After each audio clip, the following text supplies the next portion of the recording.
going to read some poetry that explain my many feels. First, I'm going to start with one that kind of talks about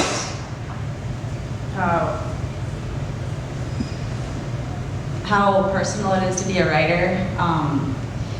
Earlier, when you were talking about how there's all these thoughts in your head and stuff like that, it's just, you just have to write them down and they make sense. I'm talking, there's all these thoughts, they don't make sense, but I write them down, so here's some of it. This one is called Being a Writer is So Personal. You ever wonder if writers code in metaphors and complex syntax just to feel the slightest bit anonymous in the pieces of their soul they hang, still wet, on verses for everyone to watch dry. Dry enough here.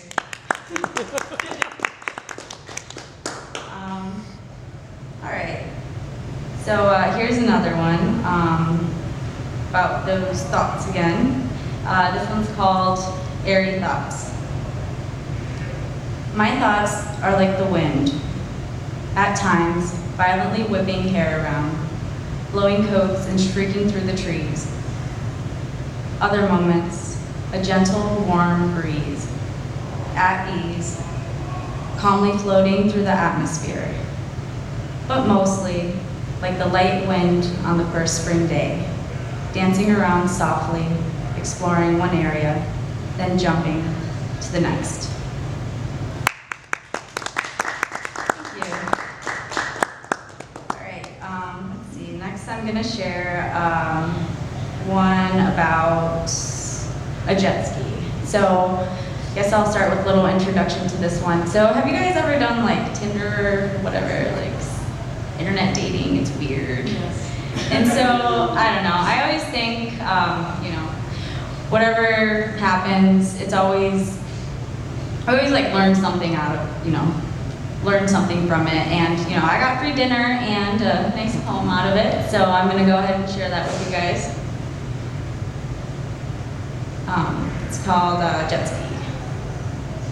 We arrive at a little lake, locked away in land, cushioned by colored foliage, soaked in sincere sun. Our conversation hops around on little lily pads that litter the liquid, like shells do the sea.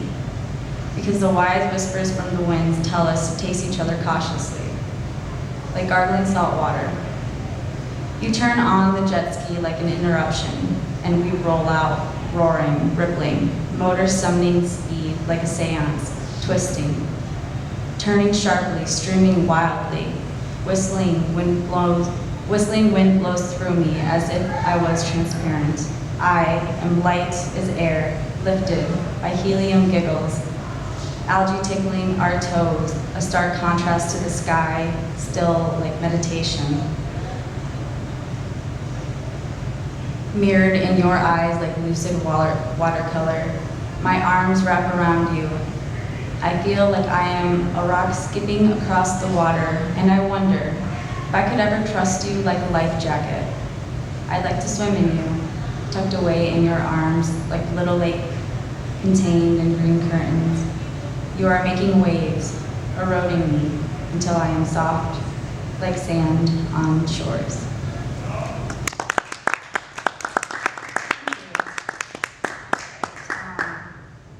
I would like to share one more.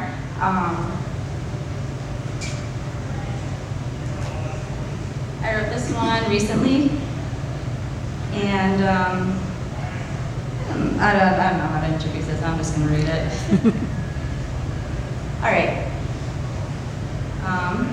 Here goes. When we met, you said I was a novel you needed to know. Since then, I have been guarding my words, afraid they'd be taken with you. Your eyes are like a pair of dictionaries. I was stricken, frozen with all of the ways that I could describe them. You offered yourself to me like a canvas, fresh, ready like a new pen. I picked you up, I put you down. I picked you up, I put you down. always interrupting, always leaving only halfway done. Dishonest of all the verses I kept to myself, symmetrical lines with swollen, synchronized verbs I murdered, disposing the body bags and dots, writer's block between us. There is ink on my hands, and I can't stay silent while its death stays. I can't stay silent about its death, stifled, stuck in between blank white pages that call for your name over and over again.